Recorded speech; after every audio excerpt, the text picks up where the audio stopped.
What? And we made it all the way to the center room. Now after this, we can't exactly avoid enemies, as the square-shaped cage room practically forces you to fight a few of the fume sorcerers. Despite how extra their attacks look, they're probably some of the easiest enemies to deal with in all the DLCs. They overly telegraph everything, they flinch without even needing the stone ring sometimes, and they practically hand out free backstabs. The big headless guys though, they're a pain in the ass. My knife doesn't do much damage to them. Their arm lava can get you stuck in 2-hit combos, and overall they're just kind of of annoying. With the one at the end of the hallway, I managed to pull a Home Alone trap tactic which made him stand directly in the fire. Moving on to the connecting tower, it honestly wasn't so bad. The little blobby guys aren't much to be concerned about as they're kinda slow. The main thing of note here is the NPC invader towards the bottom. This was the main reason I decided to go out of my way and get the giant seed in the first part. So after I finally managed to find it in my inventory and use it. Wait, what the fuck? I'm like, use it, ugly? Do not backstab me, I'll start crying. It was pretty much over as I started opening the doors and the blobby guys started pouring in. The fun gimmick about these enemies is if they're hit with fire, they enter a more aggressive second phase which can make them explode and do massive damage. Since as soon as she spawns, she infuses her weapon with fire, if she accidentally hits one of them, it's pretty much over for her. Yeah. After that, we grabbed the fire stick thing, and then we died trying to go up the elevator with all the blobby dudes on it. Not that I was particularly torn up about it. Also, I guess that saved me the travel back. I don't think there's any items up there anyway, so. Reaching Few Knight's area afterwards isn't particularly difficult, and at that point, I was gonna wait to see how the first video did, so I left it alone and got to grinding the Fume Sorcerers and Headless guys for the knives and Minotaur helmet. Long story short, after a few days, I got the Blue Dagger, which is painfully mid, but boosts magic damage. I can't use magic damage, so it was really just a big fucking waste of time. What I really wanted was the Umbral Dagger, as it has high backstab damage, but seeing as it's me playing, the RNG gods decided just to not drop it for some reason. And I had killed all of them so many times they stopped respawning. So either I join the Covenant of Champions, or I just give up on it, which I did. As for the Minotaur helmet, after wedging every ghost thing around Few Knight's area and fighting the Headless guys to the point they stopped respawning, I did get it, but for some reason I thought the eyes on it glowed, so I was disappointed and never ended up wearing the thing. Now, after all that, we cut back to current day, where all that's really left is to fight the bosses. Given Few Knight's bonfire isn't super far from his fog wall, I decided to go for him first. First attempt, I went for the old faithful Mytha knife poison. Things were going standard. He was getting some little nicks on me, but I was doing okay. But the longer the fight went on, I kinda noticed, maybe he should have been poisoned by now. There's no way they made him immune to poison. He's literally just a guy. That'd be stupid, right? So one loss and a Google search later, turns out he's immune to poison, leaving us with the good old Royal Dirk at a pretty standard one-on-one fight with Fume Knight. How'd it go? Is this second phase or? Now if this was a base game boss, this would be where I said I beat him easily and kept going. This was not the case. Fume Knight's already fairly difficult normally, and his second phase was absolutely dogging me. He also has some interesting hitboxes on his sword in this phase. Fucking stupid ass Qbert move, it's fine.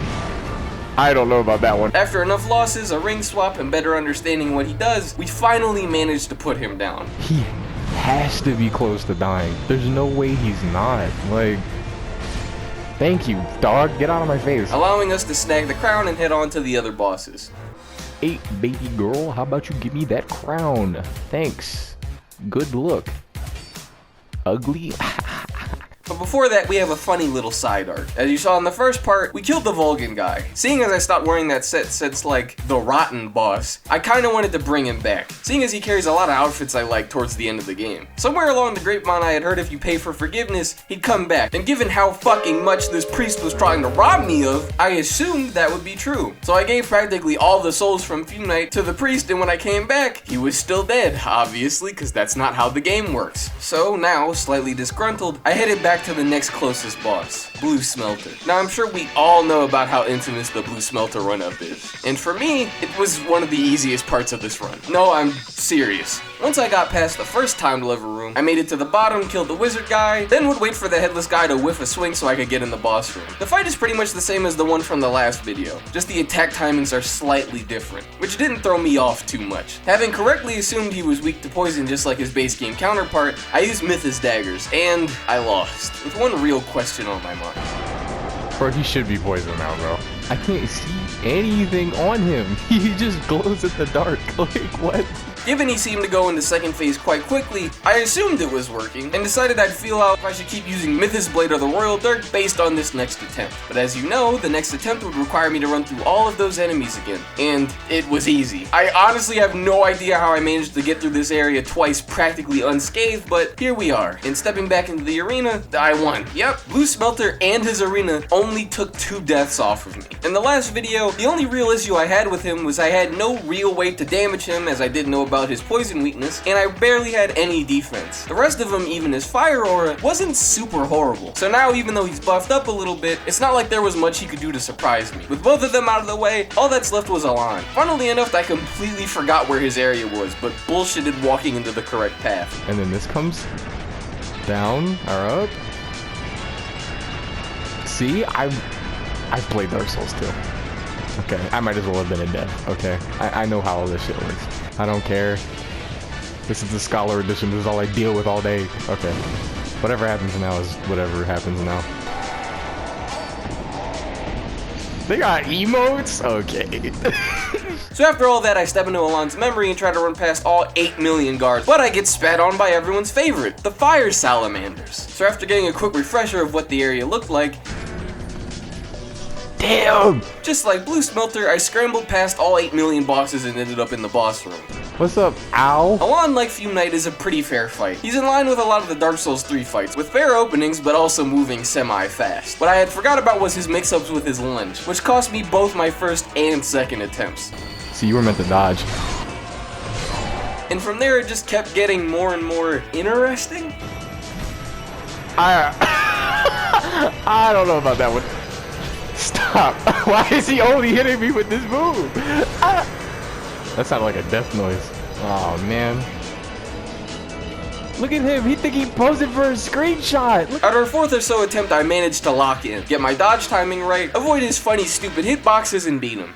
Juan. Thank you. Oh my god. Meaning that we've done everything there is to do here, and we move on to the next DLC. On to my favorite location, Aluminum Moist. I love the aesthetic, fucking hate the area. Now this DLC forces you to walk around and engage with enemies. And unlike the base game, these guys aren't super weak, at least not if you're using a knife. For each of these normal ice guys, it would take a backstab and some change to kill them, or just one parry. Now maybe if there was just one or two of them, this would be fine. But when I have to do that for almost every enemy here, you can imagine how tedious it gets. I can poison them, however with the frosty backdrop of the map, it is nigh impossible to see when I actually poison the enemies.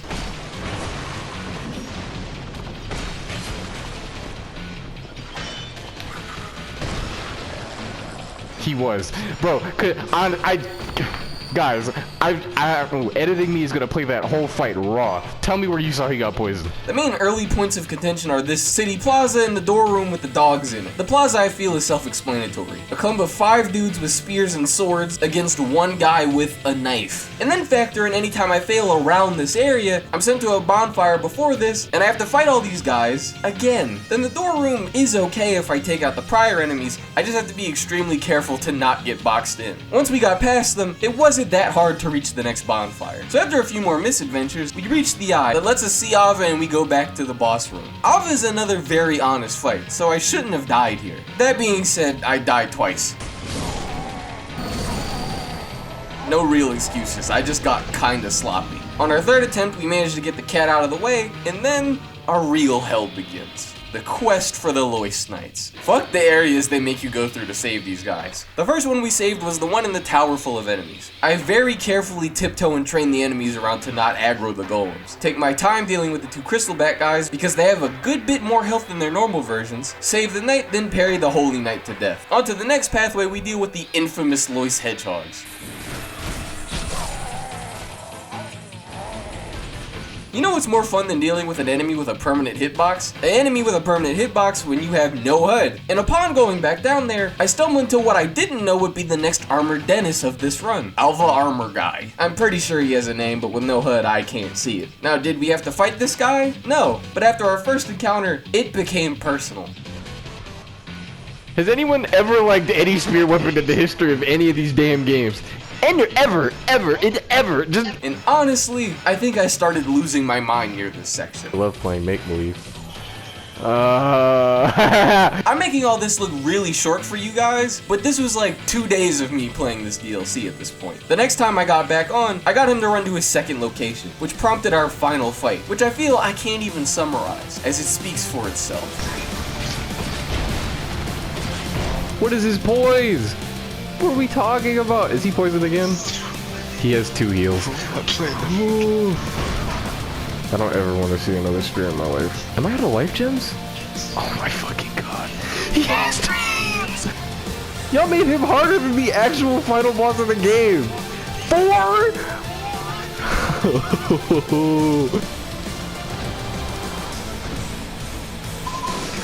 Are you shitting me? This is ridiculous. And he's poisoned. Thank the Lord he dies. Wow. I want a trophy after that. So after all that, we run past everybody and save the Loist Knight, cause I'd be damned if I spent any more time in this section. The last Knight's area wasn't exactly horrible as long as we played it safe and slow. You are a bitch, bro. Oh, but Even the Invader and Knight duo wasn't that bad. After gathering all the Knights, I headed back to Marjula. I'm not particularly sure why other than to stall the annoying fight that I know I was gonna have to suffer, but I also decided to pick up any NPC rewards that I had missed after beating the initial run. I also went and picked up the binoculars, and after being a little chaotic, my inner YouTuber came out. oh my god. Is this how like the channels get their fucking thumbnails? I could see this if I made like another Dark Souls 2 video, like the title would be on the let me do this. The title would be on the left and it'd be like The Sins of Dark Souls 2 or some shit. Come on. Put the font right on the top right. The NPC woes of Dark Souls 2. I don't know, bro. That's a free. I just gave out 2 free thumbnails. Come on. Come on. We all know what has to happen next. We go into the old chaos to fight the Ivory King, or more accurately, the Charred Loist Knights. These fuckers are way harder than the Ivory King himself, just due to the way they all tend to charge at you at the same time, ignoring the fact that you even brought other guards, and that they're immune to backstabs. Though I usually struggle a lot, and did struggle a bit here, I did manage to get to Ivory King in 2 attempts. Instead of explaining how the fight went, I'll just show you some highlights. He's so cool though.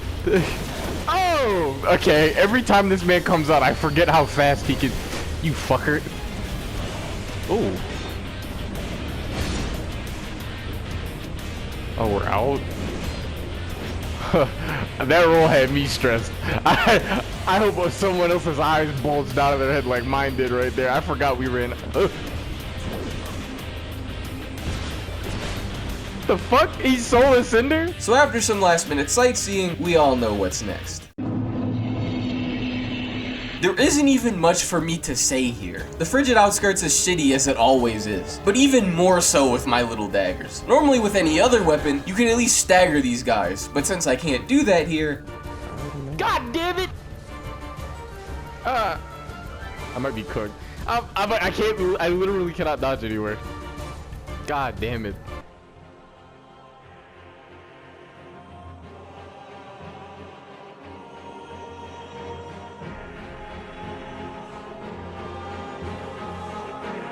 After the 10th or so death, I saw that I either accept my fate of being stuck here for the next 2 weeks, or I could use something to at least reach the boss. So I made a compromise and decided to use the first greatsword I saw until the boss door, which would have to be unleveled of course, and I would keep the HUD off. That somehow ended up being the key of the embedded. That's right, that small little joke I made in the last part somehow ended up being foreshadowing. Now don't think that made this area a ton easier or anything. It still sucks ass and I died a lot, but at least it was somewhat bearable to deal with these demon horses since I could stun them. So after some drudgery, I finally managed to reach Ludenzalen for the first time. To which I then proceeded to die to Ludenzalen.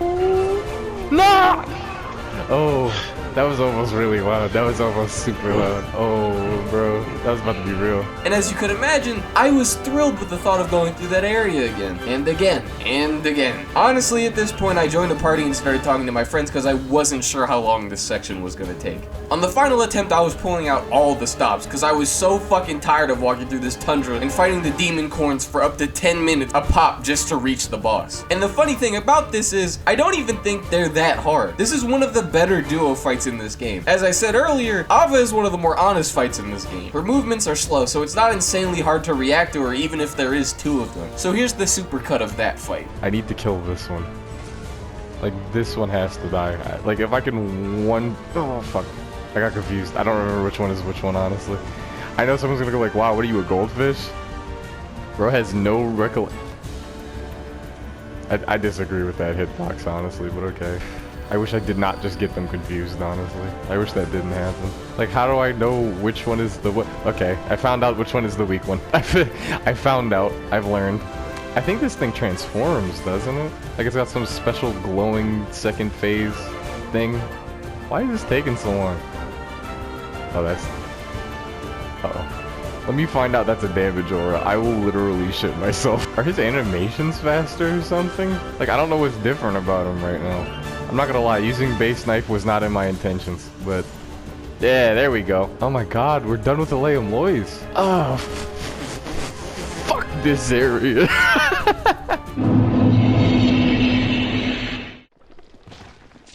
Man, what the? The Sunken King DLC, as I said earlier, is the most chill out of the three for me, and definitely a cooldown from suffering from all the other DLCs. Funnily enough, the most pressing issue reared itself nigh immediately: the pillars. Like, how do you aim these?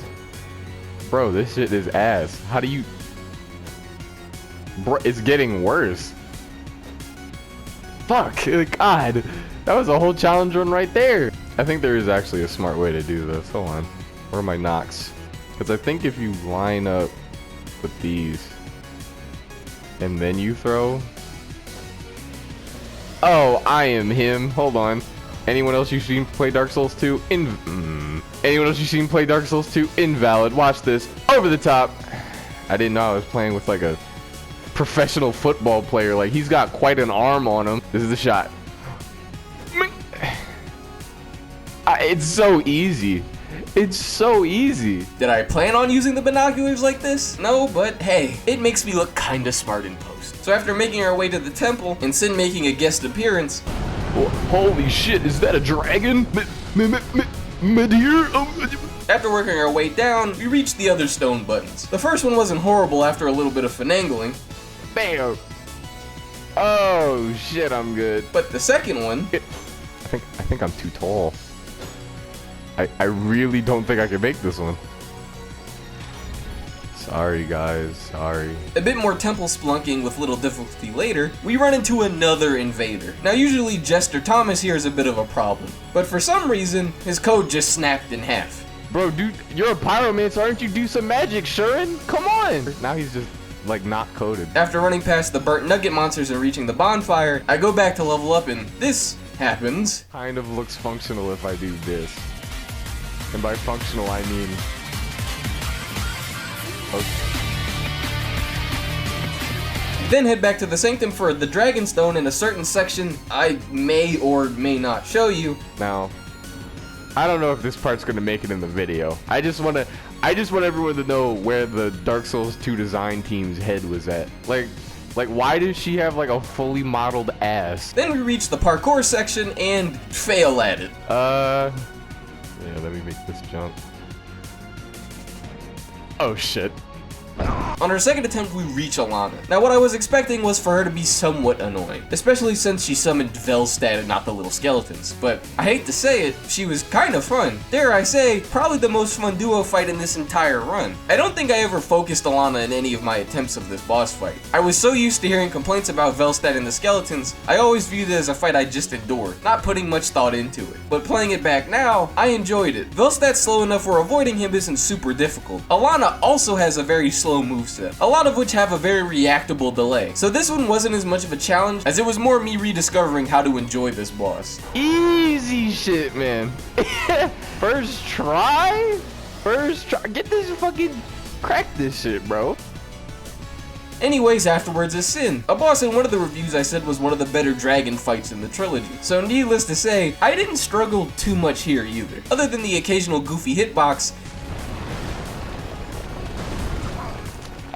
It was a pretty one-sided victory. I even managed to cut off his tail by accident. So after an overconfident celebration, not only did I beat him, I destroyed him. Fuck out of here. And grabbing the crown, meaning we have all three, there's one boss between us in the end of the run, the Grave Robbers. Why didn't I do them first? Because out of the Sunken 3, they are my least favorite boss and I often forget they're even in the game. After leveling up from beating both of those bosses back to back, we head back to the Sanctum in search of the Sanctum key, where I was ducking around for the most part trying to avoid the Sanctum ghosts. We eventually find the room with the key and even more ghosts, and something interesting happens. I don't ever remember getting their whole armor set from here.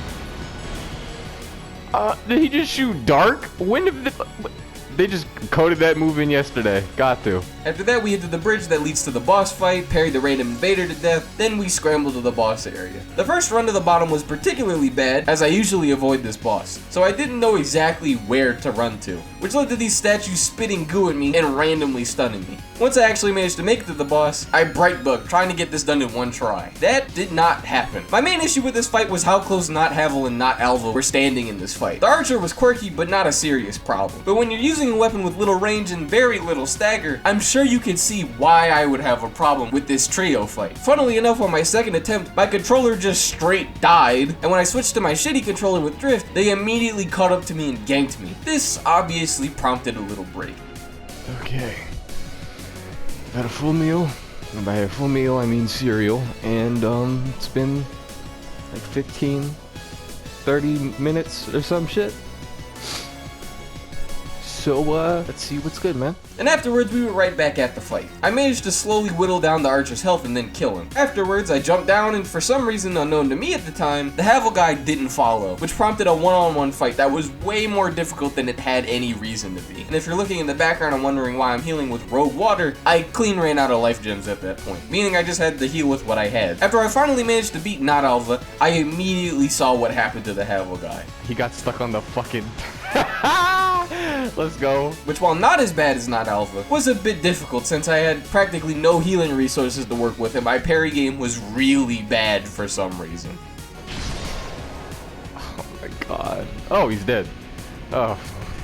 Bro, honestly, that shit felt like it would never end. But after them, that's it. We head back to Vendrick and get the true crown, ending our run. Thank you all for accompanying me during this challenge. It's funny to think that the one challenge script that I recorded forever ago and I almost scrapped outvoted the Elden Ring review, and by all means, did pretty good. If you want to see more of me in the future, you might want to subscribe. Who knows? We may even return to Drain Lake sometime soon. But I think that's all I have to say, so with that, I've been out, and I am out.